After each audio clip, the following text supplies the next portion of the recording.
All right. All right. Thanks, everybody, once again for tuning into another episode of Aftershocks TV, where today we're going to be taking a trip back in time to the late 80s, early 90s, when a legendary heavy psychedelic rock band from New Jersey was beginning to ascend into the throes of the heavy rock movement that was taking place on both coasts of the U.S. at that time. Eventually, the band went on to receive MTV radio and commercial success in the mid to latter part of the decade. And of course, I'm talking about the mighty Monster Magnet, as the band is getting ready to re-release the 20-plus minute psychedelic track Tab that predated their classic full-length debut, Spine of God. The record is titled Test Patterns Volume 1, and here with me today to talk about the record is the original member of Monster Magnet who played on that track.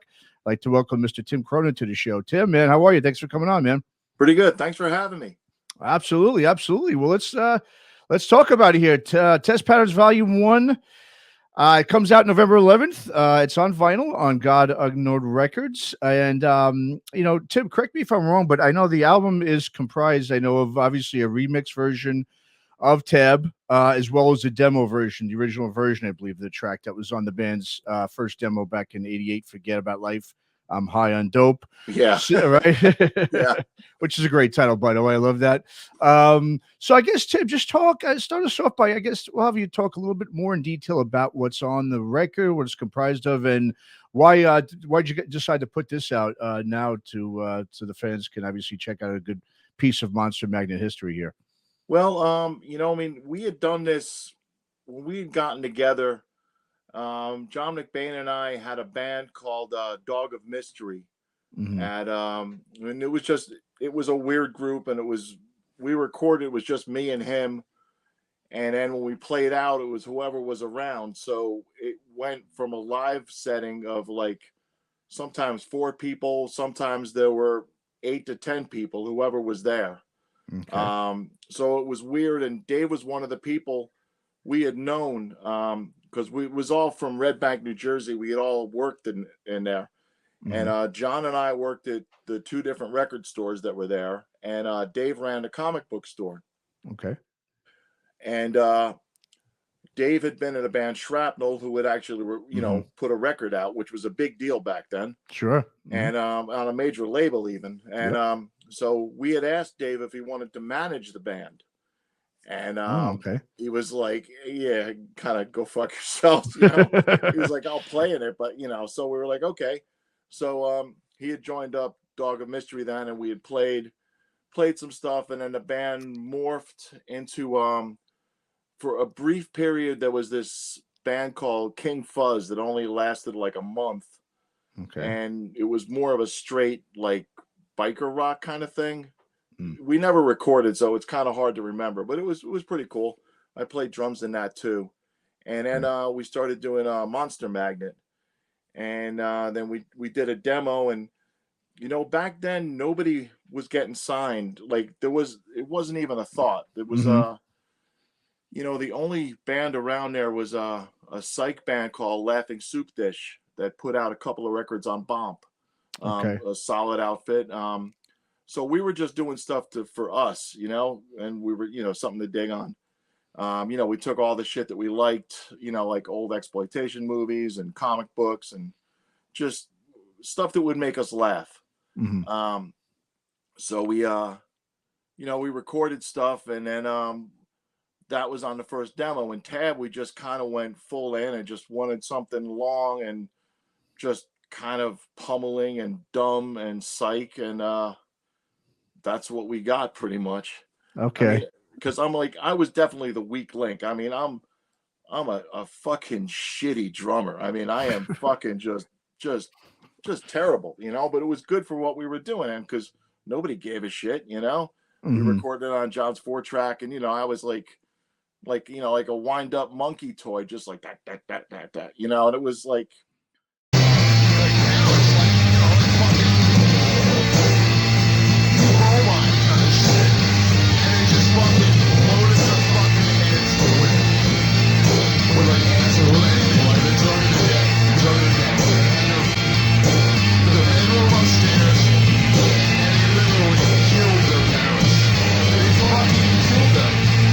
Just like, the only way to have music with band music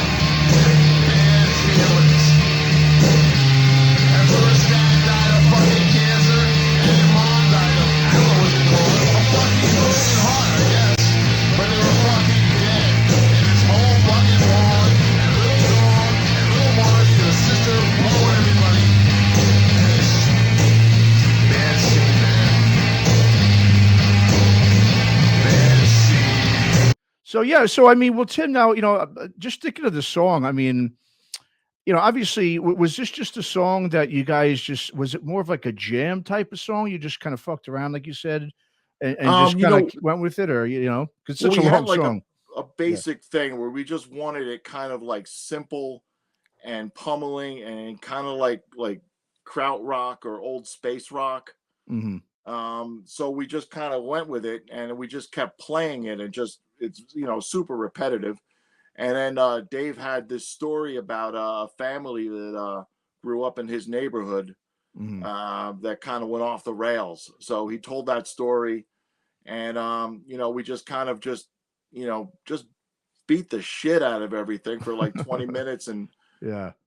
and then John went back and added some guitars and stuff, and I mean he's a fucking genius with a 4-track. Hmm. And then we just put it on the tape. Nice. Now, because within the song, I mean, obviously vocally, you just hear Dave. It sounds like him just in the background, just talking about a bunch of stuff. I hear stuff about acid and just we're kicking someone in the teeth or something, and Yeah, I punching them mean in the face. that's Is the that the story. story? Yeah. Okay, okay. I was interested. Okay, very cool. So now, I mean, now your time in the band, Tim, like you said, I know you were there pretty early on, obviously with the demos, and you were on, I believe, the self-titled EP. Yeah. Um, and I know afterwards I did, read that you kind of still, like you kind of alluded to, you kind of still worked with the band afterwards, Yeah. right? Throughout the years. Hmm. Yeah. Like when we started, like we had no aspirations, zero. You Okay. know, we Hmm. just, like I was saying, just wanted something that would entertain us. Hmm. And so like early on, like it didn't really matter because it was just a bunch of fucking just drony psych noise with yelling, Hmm. pretty much, which was great. I mean, I love that shit. So, Sure. Hmm. um, and as it got like, I want to say more serious, but you can't do that forever. Things Hmm. progress. And as Hmm. things progress, like I was definitely the weak link. I was not, like I said, not a great drummer. My drum setup was 2 floor toms and a ride cymbal. That was it, Okay. Hmm. And then like I started singing and like I'm okay. I mean, I'm John Kleiman and I have had a garage rock band called the Ribeye Brothers since Hmm. '96. We put out 5 or 6 records, and I'm good for that. But like for Magnet, you need like swagger, Hmm. and I have like what could best be described as like anti-swagger. Hmm. Um, and Dave was writing these songs, and I couldn't sing them, and he was just getting acclimated to playing guitar and singing. So there was like a point where like it wasn't going to go any further with me as a singer. Okay.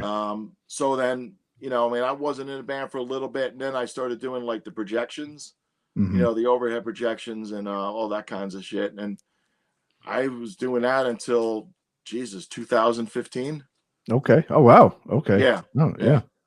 Very cool, man. Very cool. Now, like just getting back to the formation of the band, as you mentioned earlier, Dave, obviously, yeah, he was with the band Shrapnel, which was on Elektra, yeah, which I believe was actually it was Michael Lago's first band that he yeah. signed, It I was. believe, before Metallica and everything. Yeah.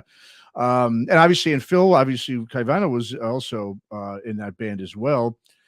So now, when you guys decided to do the musical direction, because obviously at that point in the late '80s, like you said, at that time, I mean, especially that type of music, nobody was really, I mean, putting anything out like that. And then eventually, Right. obviously, you guys did wind up hooking up with the German excuse me, Glitterhouse Records. Yeah. Yeah.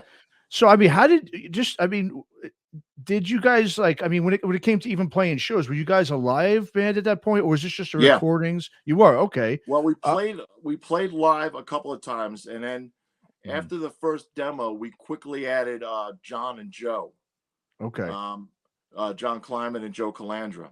Hmm. They were in a punk rock band called the Shock Mommies. Hmm. Um, and John's an amazing drummer, kind of Keith Moonish. Joe's a solid bass player. So then I sang and played second drum at that time. So we were playing places. Well, we played like CB's and Maxwell's, and didn't tour, Hmm. but played, up and down, New York, New Jersey. Um, we did okay, and it was a small scene. You know, the first single came out. Well, I mean, the first single was when we were a three-piece. That came out on Circuit Records, Okay. which was they put out Surgery, Oh, okay, sure. Cop Shoot Cop. Oh, so like more of a noise rock type of Yeah, label. and Yeah. you know, I'm still working at the same record store that I was when the band started, Oh, wow, and nice, very cool. Circuit was also a distributor, and Mm. Sean from Surgery, he was my salesman. And you know, I said, "Hey, I have a band," and he was like, "Oh, send me a cassette." So you know, we sent him the demo, and he liked it. And then he got his boss to put the record out, Oh, and that's okay. how it started. And then after that, Ned Hayden from the Action Swingers, he had a side label on Caroline called Primo Scree, Okay. and he did the second single. Meanwhile, Gunther, I think his name was, from in Germany for Glitterhouse, he liked what he heard and put out the stuff over there too. Okay. Very cool. All right. So yeah, the next question I want to ask you, Tim, also, now in terms of those early shows, I mean, when did you start to notice that the band was starting to sort of maybe resonate with some fans around town, you know, in the New York and New Jersey area? Or, I mean, were you guys, now that you were on Glitterhouse over in Germany, did you have any sort of following then over in Europe and in Germany, Yeah, you know? And okay. Germany liked us more than the people over here liked us. Okay. Like we would play at the local. There was this a bar called the Brighton Bar in Long Branch, which was where everybody played, and it was local to us. And lots of bands played through there for forever. And like nobody gave a shit. You know, we had a handful of fans. I mean, they were solid fans, but like the vast majority of people didn't care. Okay. And up in New York, it was a little bit better, but you know, we were seen as like, some, Jersey fuckheads. So nobody really cared about that either. But we got shows and we built up, enough fans where it kept going and it got better. And Dave's a great songwriter, and the stuff him and Yeah. John did on that early thing really resonated with a handful of people, and it grew pretty quickly. Yeah, yeah, no doubt, absolutely. You know, and you know, I'm just going now to Spine of God, obviously, Spine of God, excuse me. That's obviously the record that obviously catapulted, I think, the band more into the limelight of the heavy stoner rock movement there in the early Sure. '90s. Obviously, at that point, metal was kind of dying out, grunge was kind of the king, and this new fuzzed out heavy rock sound. Obviously, the West Coast had bands like Caius and Fu Manchu, and then Monster Magnet was pretty much leading the charge on the East Coast. So, I mean, how much, just from your observations, being with the band in all different types of capacities, I mean, how much, in your opinion, did sort of the rise in grunge and sort of the death of metal at that time, help, heavy rock sort of become the heavy movement in the U.S., especially, to take notice of a band like Monster Magnet, because like you'd said, at that point, in the late '80s, early '90s, it wasn't getting that much attention, obviously, in the States. That's why Right. you guys obviously got picked up by a German label, not here. Like we identified more with what was going on in Seattle, like especially Okay. Mudhoney Mm-hmm. and the Screaming Trees. Mm-hmm. And then in like Sweden, there's this band Union Carbide. Okay. And they were, we definitely, they're stoogey kind of fucking full on shit was great. It was stoogey and just weird. Mm. And there was there was some English bands too, like the Walking Seeds, Loop, Spacemen 3. Mm-hmm. It was a band called Skullflower their early stuff was great. It's just like heavy drone. We identified more with that. Up in the East Coast, Crystallized Movements, I think, were around that time too. Oh, okay. Okay. So like, like Caius definitely, but that was like a little later on. Later, yeah. But it was more of a, we felt like a kinship with like the Seattle stuff. Seattle. Like the bands out there probably listen to the Groundhogs like we listen to the Groundhogs. Mm-hmm. Sure. Well, yeah, if you do listen to the self-titled EP, I definitely hear like similar style to Mudhoney. I mean, there's no doubt it has that similar sort of, really with the fuzz, obviously the heavy fuzz Sure. guitars. And yeah, no doubt. So now with Tab, I've got the Caroline release of Tab on CD, and that track I believe it's like 8 minutes longer than I think the original, the demo track. I believe that because I think the one on Caroline was like 32 minutes long, and I think the Sure, that demo was was like 25. recorded with the 5-piece band. Oh, I was okay. I was good. Okay, so I Yeah. mean, how was that? I mean, re-recording a song, especially that when it's not long, and they increased the length. It was 24 minutes just not long enough at the time, or It what? just, it was weird. Like, there's parts in the song where it modulates. Mhm. So we didn't even count. We just had a clock on the wall. Okay. And like I think it was every like 8 or 10 minutes, we Mhm. all changed. And so it just kept going. And there was a point where we kind of lost track of it. And then we were like, fuck it, it's as long as it is. Mhm. That was the Yeah. last thing I recorded with them. And I mean, Okay. it was released after Spine of God, but it was recorded before Spine of God. Yeah. Okay. That's right.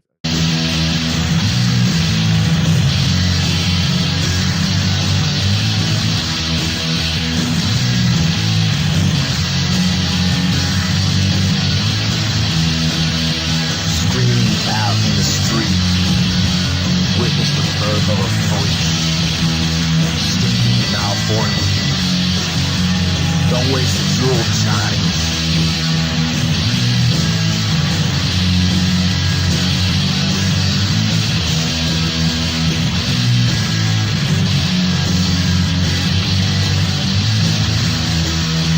Shining aluminum mine, burning dirty stick works just fine.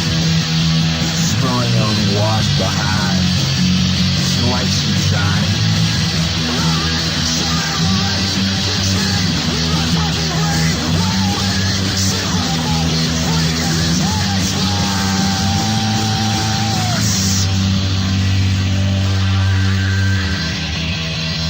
Now, in terms of just, going back just really quick about the band playing live in the early days, there was always this talk and mystique about Monster Magnet shows people, just everyone tripping on acid or LSD.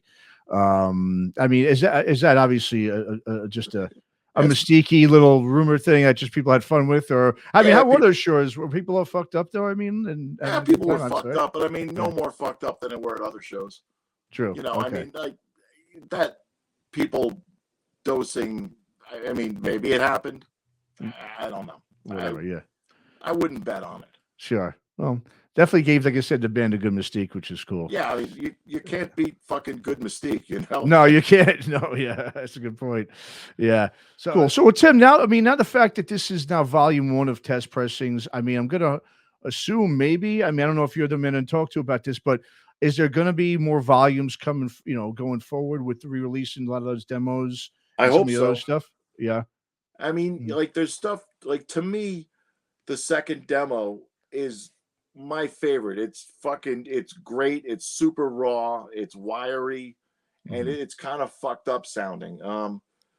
One of the songs, the demo for Ozium, shows up on the reissue of Spine of God that came out some time ago. Okay. I think it's on Napalm now. Mm-hmm. But the demo for Ozium is up on that, and that's a good indication of what the whole demo sounds like. But we're trying to find the original tapes for that. None of us can find it. Mm.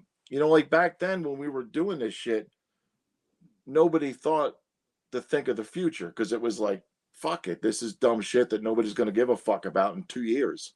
Mm-hmm. And then, they recorded. McBain was still in the band. I was out.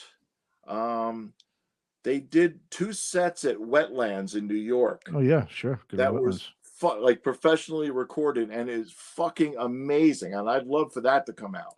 Mhm. I mean, the band is fucking on fire, and it's a really good set list. And it was 2 full sets, and it was great. It's fucking great, and it deserves to be released.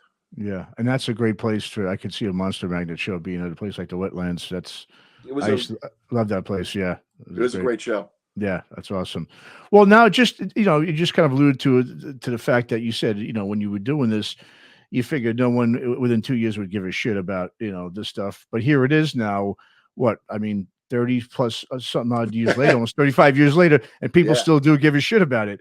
So I mean, just in your own mind, I mean, obviously, because you said you've been connected to the band up until just recently for all those years, especially when they were, I mean, on a major label and getting commercial play and everything. I mean, how much of a mind trip it is to you just to think, we started this little thing, the three of you guys, and here it became this now, I mean, just literally, no pun intended, a monster band globally. You know what I mean? Just especially with the sound, it's not going anywhere. This stoner rock sounds pretty much, it's probably bigger now than it's ever has been.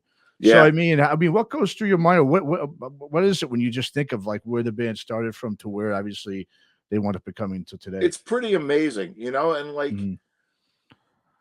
Early on when I got, replaced as drummer and then, as singer, like I was kind of bummed out, like, yeah, I could do that. And I knew I couldn't do it, but it was still like, it stung a little bit. Sure. But, fuck, man, I've seen the world a number of times. I've gotten to travel, meet really cool people all over the world for decades. Mhm. And like, I couldn't have done that without this happening. And that people still give a shit about this stuff, and especially the early stuff, because I mean it's pretty cool. I'm pretty psyched about it. Yeah, I mean, as you should be. I mean, having a fan base like they do and the success, and knowing you're an original member, that's absolutely, man. That's you're a huge part of the history of it, and what's great about this test patterns, like I said, I really do hope there's more that come out because Yeah, me too. yeah, these are just great. When you love a band like that, and you just to hear all the early goings of it, and it's just there's nothing that beats that. Especially when you hear it on a nice piece of vinyl. Oh, Especially sure. so. Like I'm pretty excited. Where like I think in a couple of weeks, the first Queens of the Stone Age is getting reissued on vinyl. I think I heard that. Yeah, which is great. That's a great record. Absolutely. Oh yeah. And then what else? There was a Goatsnake just got reissued. The first Goatsnake. Okay, nice. Yeah. So I mean, it's I mean that's just record store nerd shit, but like, that stuff's fun. I'm really psyched to be a part of that. Even like a small tile and a whole mosaic of it, it's really fucking cool. Absolutely. And I mean, if it wasn't for McBain, this would have never seen a light of day. I mean, him and Jason from God Unknown. I mean, it means a lot. Yeah. No, absolutely. So for all you stoners, psychedelic rock junkies out there, go ahead and add one more piece of the genre's history to your record collection and go pick up a copy of Test Pressings, Volume 1 for Monster Magnets, out November 11th on God Unknown Records.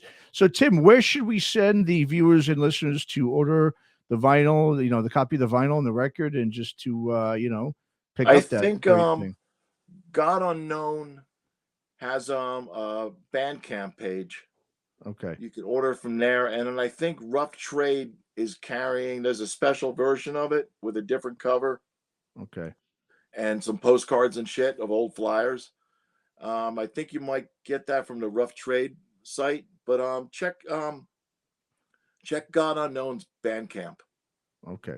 So God Unknown. All right. Fantastic. Great. Once again, Tim Cronin, appreciate you coming on, talking some old school Master Magnet stuff with me, man. And hopefully I can get you back on once another one of these test pressings comes out. I hope they really do. That would be great. Thanks so much for doing this. I appreciate it.